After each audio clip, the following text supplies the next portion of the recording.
Hello, आवाज़ check करना उसमें आ रही है। Hello hello.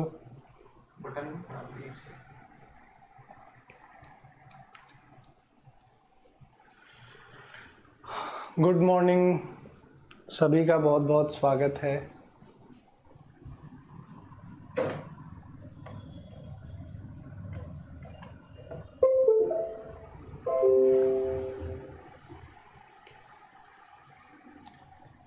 Good morning.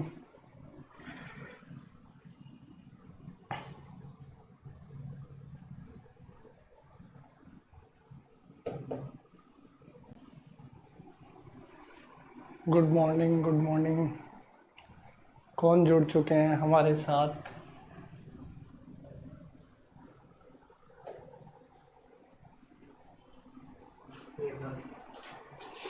Good morning Hemant, good morning. Daily नहीं आते हो यार, कभी कभी दर्शन देते हो तुम लोग हैं।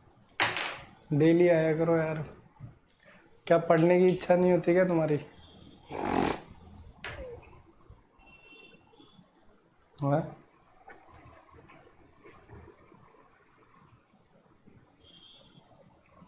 चलिए, तो आज हम लोग एरर्स डिस्कस करने वाले हैं। अलग अलग चैप्टर के मैं आपको क्वेश्चंस करवाऊंगा, और जो क्वेश्चन मैं आपसे डिस्कस कर रहा हूँ ये प्रीवियस ईयर क्वेश्चंस हैं, ठीक है। लास्ट ईयर जो एग्ज़ाम हुए हैं उनमें आए हुए हैं। तो इन कॉन्सेप्ट्स पे बेस्ड क्वेश्चंस आपको आने वाले टाइम में भी देखने को मिल सकते हैं, ठीक है भाई। तो देखिए यहाँ पे पहला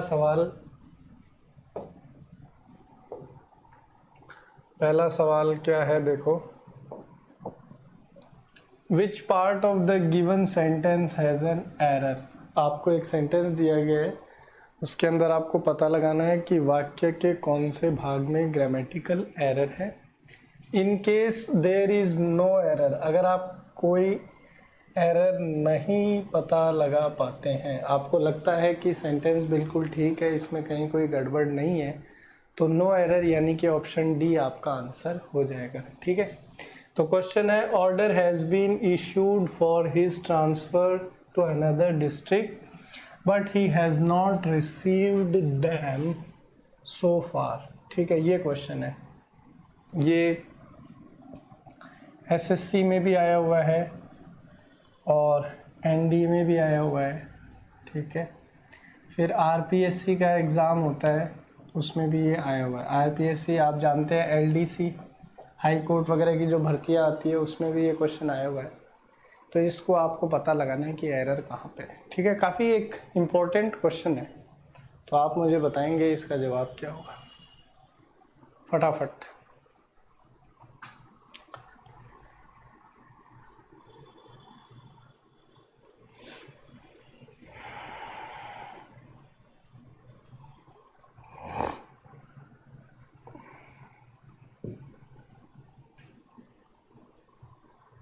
कौन सी पेज पे आया है सर? किस पेज पे ये तो नहीं पता यार, कौन बता रहा? आपने पढ़ा था? मैंने नहीं पढ़ा ये तो। पवन जैन सर बता रहे थे कि न्यूज़पेपर में ये। जो आपने नहीं पढ़ा।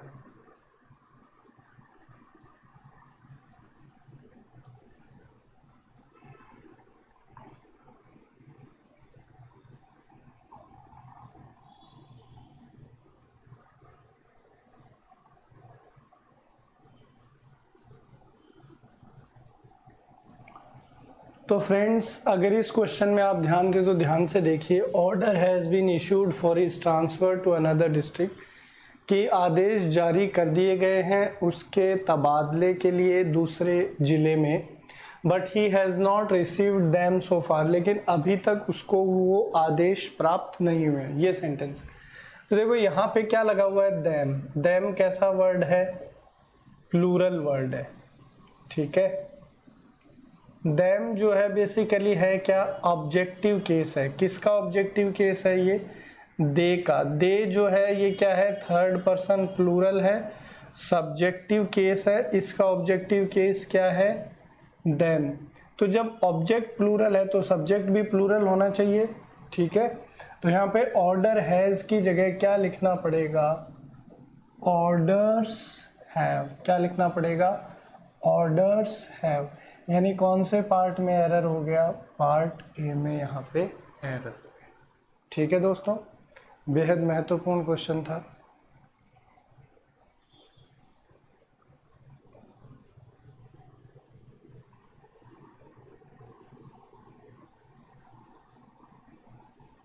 दो अक्टूबर से इतनी जल्दी तो नहीं पहुंच सकते सर। चलिए भाई आगे देखते हैं अगला question. Question number 2, although she has studied English for almost a year she is yet to learn the alphabets. ठीक है, ये क्वेश्चन है, इसमें आपको एरर पता लगाना है। सरकार कुछ भी कर सकती है भाई, खोलनी होगी तो खोल देंगे, नहीं खोलनी होगी तो नहीं भी खोलेंगे।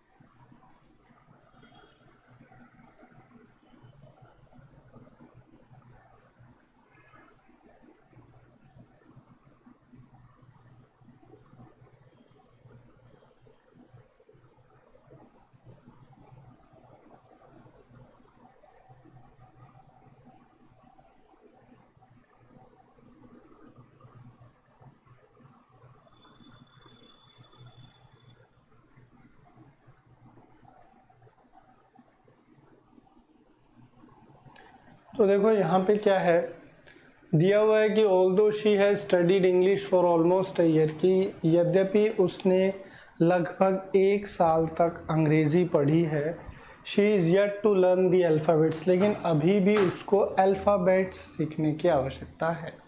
तो यहाँ पे ध्यान दीजिए दोस्तों, कॉन्सेप्ट क्या है, हमारे पास है वर्ड अल्फ़ाबेट। अगर अल्फ़ाबेट की हम लोग बात करें तो अल्फ़ाबेट जो है किसको बोलते हैं, 26 लेटर्स को बोलते हैं। किनको बोलते हैं, 26 लेटर्स को। ठीक है भाई, तो 26 लेटर्स जो हैं इनको आप क्या बोलते हो, अल्फ़ाबेट बोलते हो। तो ये जो शब्द है जब ऑलरेडी प्लूरल को डिनोट कर रहा है तो इसको और ज़्यादा प्लूरल करने से कोई खासा फ़र्क तो नहीं पड़ेगा। तो अल्फ़ाबेट की जगह अगर आप शब्द इस्तेमाल करते हैं अल्फ़ाबेट्स, तो ये चीज़ ग्रामर के हिसाब से ठीक नहीं है। तो यहाँ पे अल्फ़ाबेट लिखना सही है, अल्फ़ाबेट्स लिखना गलत है, इसलिए सी पार्ट में एरर हो गया। यहाँ अल्फ़ाबेट्स को रिप्लेस करेगा अल्फ़ाबेट। ठीक है, उसका क्या रीज़न है वो मैंने आपको बता दिया है। ठीक है, तो आई होप कि कॉन्सेप्ट आपको क्लियर है। नेक्स्ट क्वेश्चन की तरफ मूव करेंगे। क्वेश्चन नंबर 3 आपके सामने है, इसको ट्राई करिए दोस्तों।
चलिए क्वेश्चन देखो, आपको दिया हुआ है there are 2 scores of books which are lying unused in the library, कि किताबों के 2 स्कोर यानी कि बंडल हैं जो बिना यूज़ के पुस्तकालय में पड़े हुए हैं।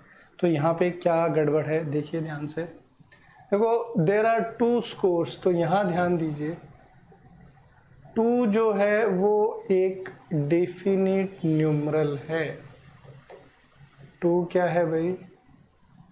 डेफिनिट न्यूमरल है, ठीक है।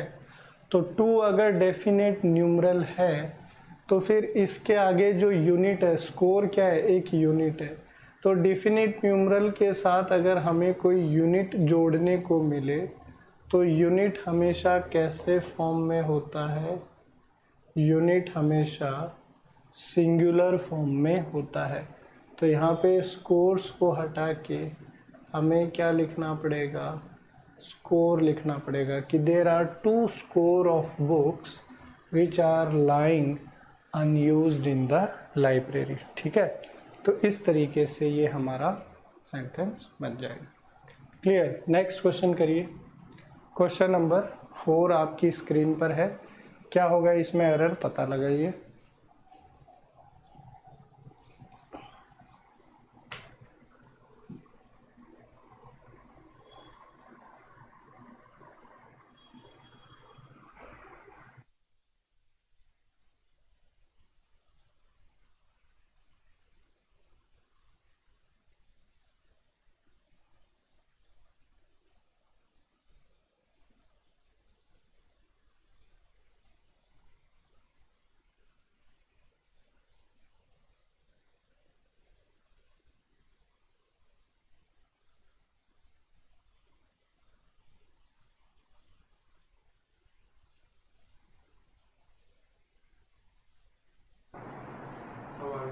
हेलो, चलिए देखिए यहाँ पे क्वेश्चन आपको दिया हुआ है, children are prone to making mischiefs if they have nothing to do. कि बच्चे जो हैं अक्सर बदमाशी करते हैं, शरारत करते हैं जब उनके पास करने को कुछ नहीं होता। तो यहाँ पे देखो गड़बड़ क्या है, मिसचीफ्स लिखा हुआ है, ठीक है। अगर मैं वर्ड मिसचीफ की बात करता हूँ तो मिसचीफ का मीनिंग क्या होता है? शरारत। दूसरी चीज़ आपको ये समझनी है कि मिसचीफ जो है ये कैसा नाउन है? ये एक अनकाउंटेबल नाउन है। कैसा नाउन है दोस्तों? अनकाउंटेबल नाउन है, ठीक है। और अगर अनकाउंटेबल नाउन है तो अनकाउंटेबल नाउन के साथ एस या यस लगाना संभव नहीं है। और अगर ऐसे यह संभव नहीं है तो मिसचीफ्स लिखना गलत हुआ। हमें क्या लिखना पड़ेगा? मिसचीफ लिखना पड़ेगा। कौन से पार्ट में एरर हो गया? पार्ट बी में। ये भी एक बेहद महत्वपूर्ण क्वेश्चन था, आपसे एग्ज़ाम में पूछा जा सकता है, ठीक है। तो यहाँ से आपने इसको समझ लिया। अब इसको हम लोग हटा देते हैं, नेक्स्ट क्वेश्चन की तरफ मूव करते हैं, ठीक है। अगला सवाल आपके सामने है, ट्राई करिए, क्या होगा इसका सही जवाब बताइए।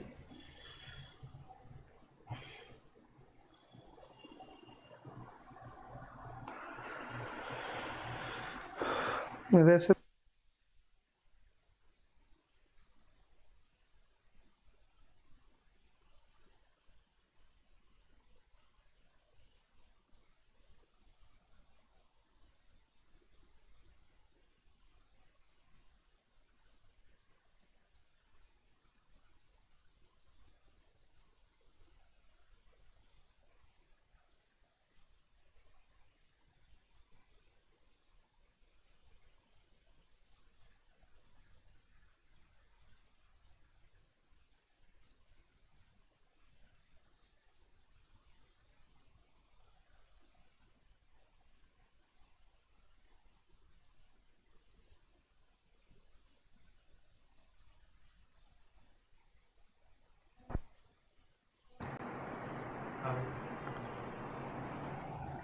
चलिए देखिए भाई, क्वेश्चन नंबर 5 यहाँ पे आपको दिया है, ships are economically useful and so they are reared in the hills. कि जो भेड़ें होती हैं वे आर्थिक दृष्टिकोण से काफ़ी उपयोगी हैं, इसलिए भेड़ों से ऊन निकालने का काम पहाड़ियों में किया जाता है। ये क्वेश्चन। तो यहाँ पे ध्यान दीजिए, आपने शिप्स लिख रखा है, ठीक है। शिप जो है वो ऑलरेडी एक प्लूरल वर्ड है। कैसा वर्ड है भाई? प्लूरल वर्ड है, ठीक है। तो जब ये ऑलरेडी प्लूरल है तो आपको शिप्स लिखने की आवश्यकता नहीं है। शिप्स लिखना क्या हो गया? गलत हो गया। तो यहाँ पे आप क्या लिखेंगे? शिप। तो कौन से पार्ट में एरर हो गया? पार्ट ए में यहाँ पे आपके पास एरर, ठीक है। तो इस तरीके से हमने कुछ क्वेश्चंस सॉल्व करे। अब मैं आपको प्रोनाउन के कुछ क्वेश्चन करवाता हूँ।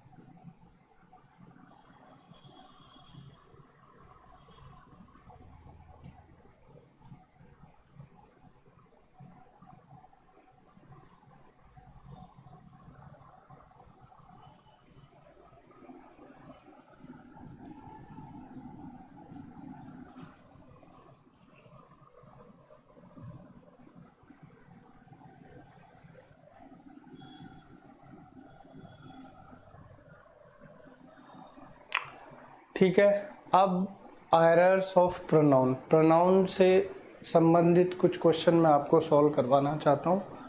तो आप शुरू करिए। पहला क्वेश्चन आपकी स्क्रीन पर है, ठीक है। इसमें आपको एरर फाइंड आउट करना है। क्वेश्चन क्या है? The master did not know who of the servants broke the glass, ठीक है। ये प्रोनाउन के ऊपर बेस्ड क्वेश्चन है, इसमें आप एरर फाइंड आउट करिए।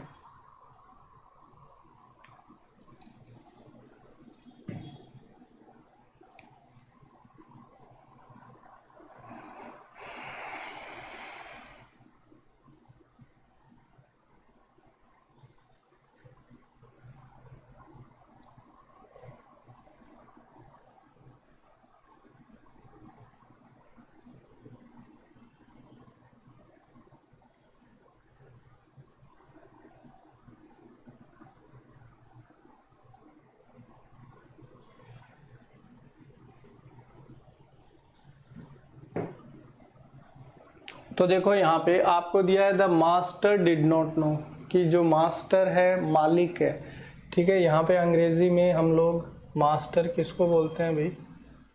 मास्टर हम लोग बोलते हैं किसको? मास्टर हम लोग किसको बोलते हैं? मालिक को। कि जो मालिक है वो ये नहीं जानता कि नौकरों में से किसने ग्लास तोड़ा है। ये आपका क्वेश्चन है, ठीक है। अब यहाँ पे आपको ध्यान देने की ज़रूरत है। आप चूज करना चाह रहे हैं कि सर्वेंट्स में से किसने ग्लास तोड़ा है, ठीक है। तो प्रोनाउन चैप्टर के अंदर एक कॉन्सेप्ट हम लोग सीखते हैं रिलेटिव प्रोनाउन में। रिलेटिव प्रोनाउन का कॉन्सेप्ट ये बोलता है कि वैसे तो हम लोग जब भी लिविंग एंटीसीडेंट की बात करते हैं तो हम लोग किसका प्रयोग करते हैं? रिलेटिव प्रोनाउन के तौर पे हु का प्रयोग करते हैं। लेकिन बात जब भी चूज करने की हो, चुनने की हो, तो भले ही लिविंग हो चाहे नॉन लिविंग। अब यहाँ पे सर्वेंट्स की बात करें तो सर्वेंट्स लिविंग बीइंग की कैटेगरी में आते हैं। तो कॉन्सेप्ट ये बोलता है कि जब भी आप सिलेक्ट करने की बात कर रहे हैं, चूज करने की बात करें, तो भले ही लिविंग हो या नॉन लिविंग, हम लोग रिलेटिव प्रोनाउन विच का प्रयोग करते हैं, हु का प्रयोग नहीं करते। तो यहाँ पे बी पार्ट में दोस्तों एरर है। हु की जगह आपको क्या लिखना पड़ेगा? विच लिखना पड़ेगा, वो आपका सही जवाब होगा, ठीक है। तो आई होप कि आपको चीज़ें समझ में आई हैं। अगला क्वेश्चन आपकी स्क्रीन पर आ चुका है, क्वेश्चन नंबर 2। इसका आप लोग आंसर करिए।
क्वेश्चन आपको यहाँ पे दिया हुआ है द रूलिंग पार्टी, ठीक है, रूलिंग ये एक एल नहीं आएगा इसमें, एक ही एल है।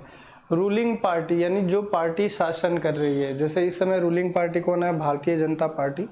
तो क्वेश्चन है कि जो रूलिंग पार्टी है stood for implementation for the bill, कि जो रूलिंग पार्टी है वो बिल यानी कि कानून के इम्प्लीमेंटेशन के लिए डटी रही, खड़ी रही, and was ready to stake their political existence, और वो पार्टी तैयार थी कि उनका राजनीतिक अस्तित्व हिल जाए, फिर भी वो बिल कानून के लागू होने के लिए डटी रही, खड़ी रही।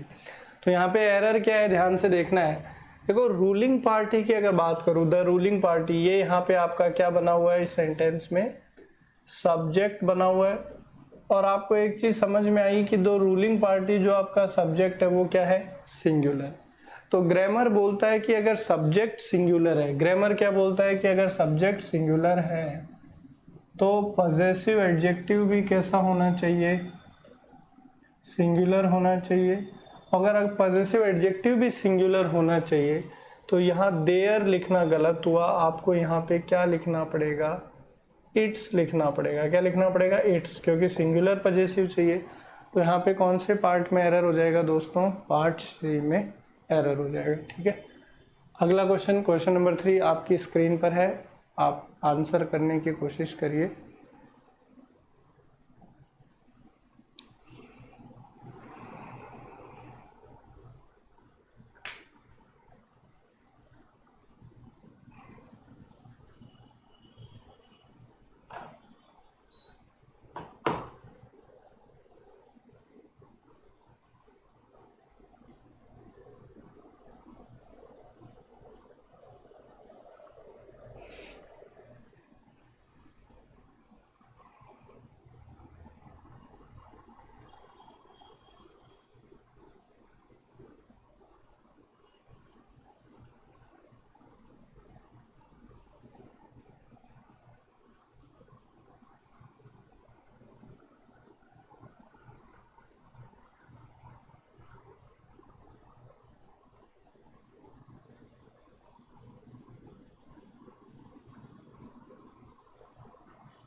देखो यहाँ पे क्वेश्चन आपको दिया हुआ है कि wherever they go the Indians easily adapt to local circumstances, कि जहाँ पे भी भारतीय जाते हैं वे अपने को आसानी से ढाल लेते हैं वहाँ के लोकल परिस्थितियों में, ठीक है, ये क्वेश्चन है।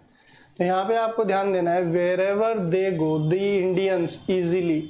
अब ये जो अडप्ट वर्ब है, ठीक है, ये कॉन्सेप्ट है प्रोनाउन चैप्टर का, कि जो अडप्ट वर्ब है इसके साथ फिक्स है कि इसके साथ हमें किसका प्रयोग करना पड़ता है, रिफ्लेक्सिव प्रोनाउन का प्रयोग करना पड़ता है। किसका प्रयोग करना पड़ता है भाई, रिफ्लेक्सिव प्रोनाउन का प्रयोग करना पड़ता है। तो रिफ्लेक्सिव प्रोनाउन का प्रयोग करना पड़ता है तो अडप्ट देमसेल्व्स, ठीक है, अडप्ट देमसेल्व्स टू, ठीक है, इस तरीके से ये बनेगा, ठीक है। और देमसेल्व्स इसलिए लगाया है क्योंकि यहाँ पे देखो सब्जेक्ट दे, आपका सब्जेक्ट जो है वो कैसा बना हुआ है, प्लूरल बना हुआ है, इसलिए देमसेल्व्स लिया है, ठीक है। तो ये इस तरीके से था। अगला क्वेश्चन करिए, क्वेश्चन नंबर 4 आपकी स्क्रीन पर है।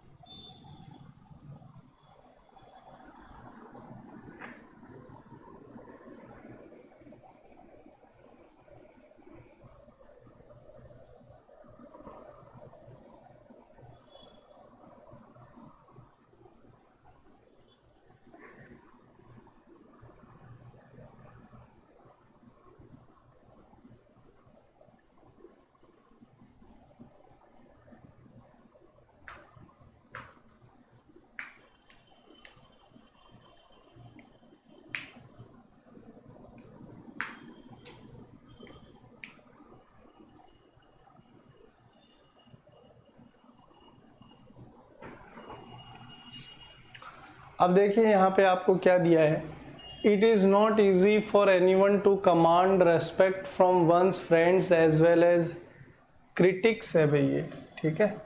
वर्ड क्या है, क्रिटिक्स। क्रिटिक्स को हम लोग हिंदी में क्या बोलते हैं, आलोचक बोलते हैं।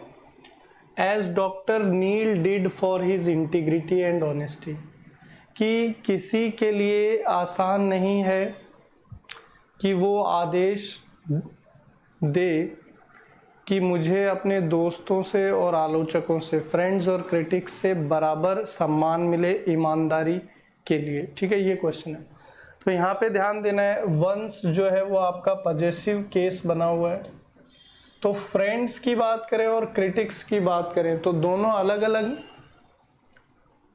चीज़ हैं, फ्रेंड्स अलग हैं और क्रिटिक्स अलग हैं, तो दोनों के लिए आपको इंडिविजुअली अलग अलग पजेसिव यूज़ करना पड़ेगा।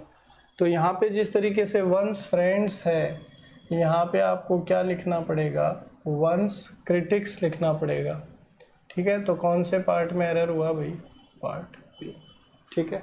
काफ़ी इंपॉर्टेंट क्वेश्चन था ये। चलिए अगला सवाल देखिए, क्वेश्चन नंबर 5 ट्राई करिए।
तो देखो यहाँ पे क्वेश्चन है, Mahatma Gandhi taught us that one should respect the religions of others as much as his own, ठीक है।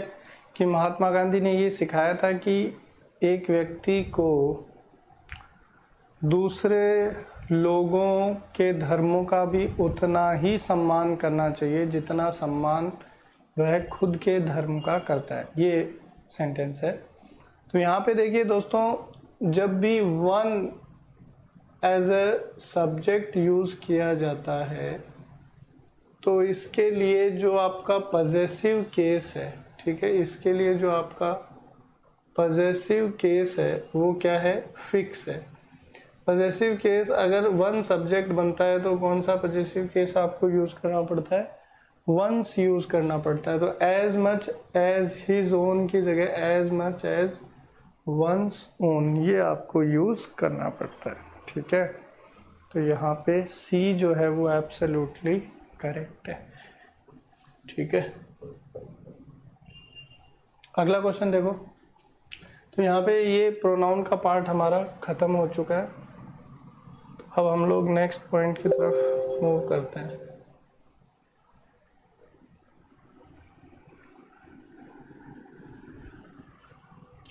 एरर्स बेस्ड ऑन एडजेक्टिव मैं आपको करवा देता हूँ।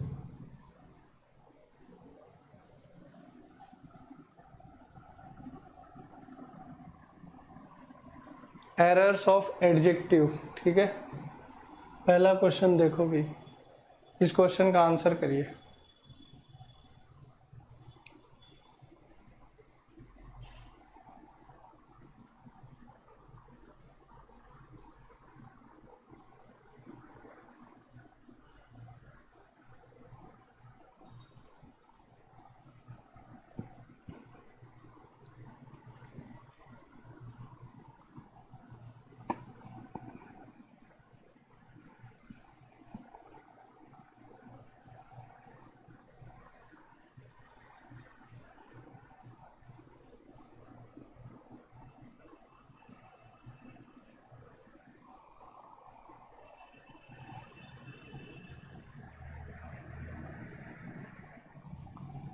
तो देखिए क्वेश्चन आपके सामने है कि there were no less than 50 persons present in the room, कि भाई कमरे में 50 लोगों से कम उपस्थित नहीं थे।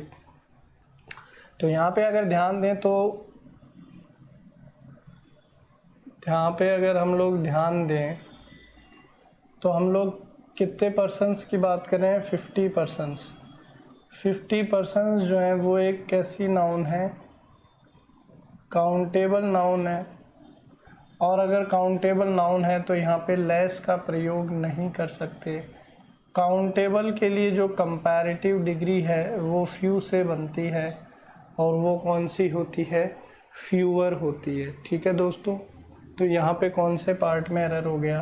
पार्ट बी में। तो ये हमारा क्या बन गया? आंसर बन गया, ठीक है। अगला क्वेश्चन आप लोग ट्राई करिए, क्वेश्चन नंबर 2।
चलिए यहाँ पे ध्यान दीजिए, क्वेश्चन है few remarks that he made were offensive to my friend. ठीक है कि भाई जो कुछ रिमार्क्स यानी कि कमेंट्स उसने पास किए वो मेरे दोस्त के लिए काफ़ी ऑफेंसिव थे। तो भाई कुछ रिमार्क्स उसने किए होंगे तभी तो ऑफेंसिव हुए। तो फ्यू तो होता है ऑलमोस्ट ज़ीरो, तो यहाँ पे फ्यू लिखना गलत हुआ। हमें यहाँ पे क्या करना पड़ेगा? ए फ्यू का यूज़ करना पड़ेगा, ठीक है दोस्तों। अगला क्वेश्चन, क्वेश्चन नंबर 3 आपकी स्क्रीन पर है, ट्राई करिए क्या होगा इसका सही जवाब।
चलिए यहाँ पे क्वेश्चन ध्यान से देखिए। It is a worth watching documentary and you must not miss it. तो काफ़ी इंटरेस्टिंग क्वेश्चन है, ध्यान से समझिएगा।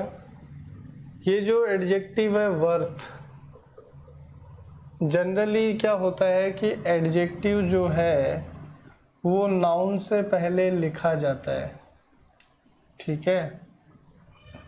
लेकिन वर्थ एक ऐसा एडजेक्टिव है जो नाउन के बाद में लिखा जाता है। तो वर्थ वॉचिंग डॉक्यूमेंट्री लिखना गलत हुआ, आपको लिखना पड़ेगा documentary it is a documentary worth watching, ठीक है। तो यहाँ पे कौन से पार्ट में एरर हुआ दोस्तों? बी पार्ट में एरर हुआ, ठीक है। काफ़ी इम्पोर्टेंट क्वेश्चन है ये। CGL 2016 टीयर 1 में आया हुआ है, ठीक है। इम्पोर्टेंट क्वेश्चन था। अगला क्वेश्चन आपकी स्क्रीन पर है, इसमें से आपको बताना है क्या होगा सही जवाब।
देखिए यहाँ पे इस क्वेश्चन के अंदर, of all the students Rita was less worried when the date for the annual examination was announced. कि सारे विद्यार्थियों में से रीटा सबसे कम चिंतित थी जब परीक्षा की अंतिम तिथि अनाउंस की गई। यहाँ पे लेस वरीड लिखना गलत होगा, क्या लिखना पड़ेगा? Rita was the least worried, ठीक है। क्योंकि भाई सारे स्टूडेंट्स की बात हो रही है तो हम लोग कौन सी डिग्री यूज़ करेंगे? सुपरलेटिव डिग्री, ठीक है। अगला क्वेश्चन देखो भाई, क्वेश्चन नंबर 5, क्या होगा सही जवाब बताओ इसमें।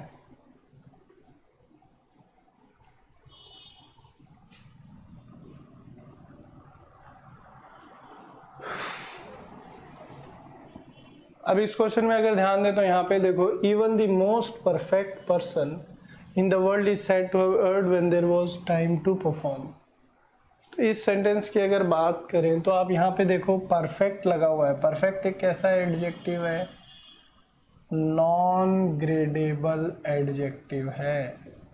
नॉन ग्रेडेबल एडजेक्टिव से पहले ना तो हम लोग कंपैरेटिव डिग्री लगाते हैं और ना ही हम लोग सुपरलेटिव डिग्री लगाते हैं। तो यहाँ पे मोस्ट और द का हटाना पड़ेगा। इवन परफेक्ट पर्सन इस तरीके से बन जाएगा, ठीक।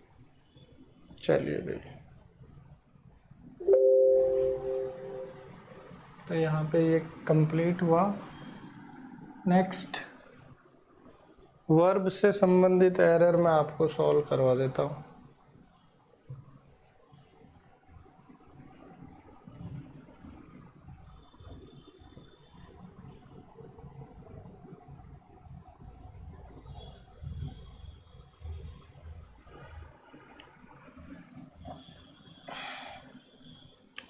ठीक है, एरर्स ऑफ वर्ब, वर्ब पे बेस्ड कुछ एरर है वो मैं आपको सॉल्व करवा देता हूँ, ठीक है।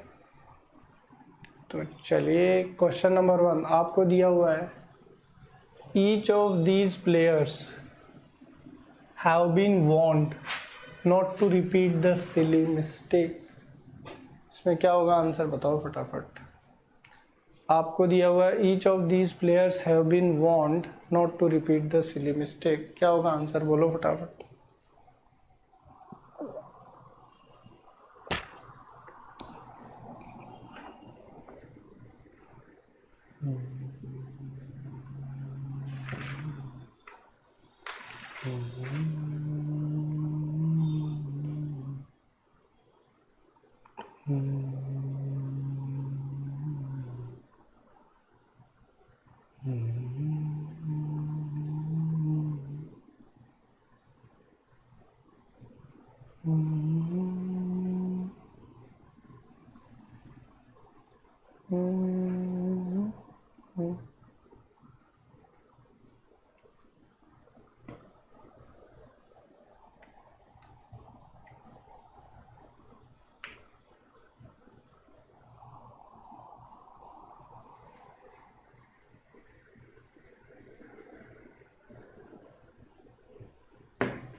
तो देखो दोस्तों यहाँ पे कॉन्सेप्ट क्या है, ईच ऑफ के स्ट्रक्चर में, ठीक है, ध्यान देना, ईच ऑफ के स्ट्रक्चर में जो आपका नाउन होता है वो हमेशा कैसा इस्तेमाल किया जाता है, प्लूरल इस्तेमाल किया जाता है। ईच ऑफ के स्ट्रक्चर में नाउन हमेशा प्लूरल इस्तेमाल किया जाता है। और जो वर्ब होती है, ठीक है, जो वर्ब होती है वो कैसे इस्तेमाल की जाती है दोस्तों, सिंगुलर इस्तेमाल की जाती है। वर्ब कैसे इस्तेमाल की जाती है, सिंगुलर। तो यहाँ हैव लगाना गलत हुआ, क्या लगाना पड़ेगा, हैज़ लगाना पड़ेगा। क्या लगाना पड़ेगा, हैज़, ठीक है। अगला देखो, lime and soda is a digestive drink, ठीक है, आपको दिया हुआ है lime and soda is a digestive drink, ठीक है, lime and soda is a digestive drink, क्या होगा यहाँ पे सही जवाब बताइए। तो देखिए बहुत सारे स्टूडेंट्स क्या करेंगे, लाइम एंड सोडा देख के यहाँ आर लगाने की कोशिश करेंगे, लेकिन लाइम एंड सोडा का मतलब क्या है, ठीक है, नींबू पानी सोडा के साथ, इस तरीके से। तो ये एक ही कंसीडर किया जाता है, यहाँ सिंगुलर ही आएगा। तो इस बार आंसर क्या है, नो है। अगला देखो, the mother as well as her children were brought to the police station for interrogation, कि माँ और बच्चे को पुलिस थाने लाया गया इंट्रोगेशन के लिए।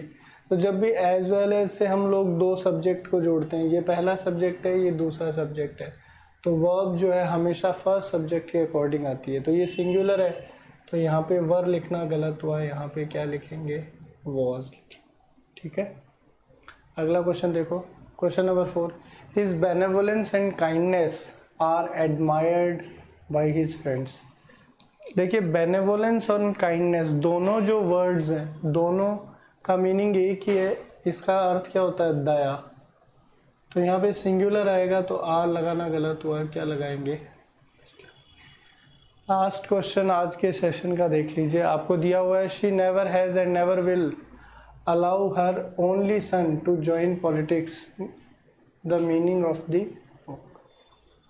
कि जो महिला है शी, उसने ना तो कभी अलाउ किया और ना कभी अलाउ करेगी अपने इकलौते बेटे को to join politics, politics join करने के लिए, to join politics, the meaning of the book, ठीक है। तो ये क्वेश्चन मेरे को इनकम्प्लीट लग रहा है, तो ये हम लोग नेक्स्ट क्लास में डिस्कस करेंगे, ठीक है। Thank you so much students, tata bye bye.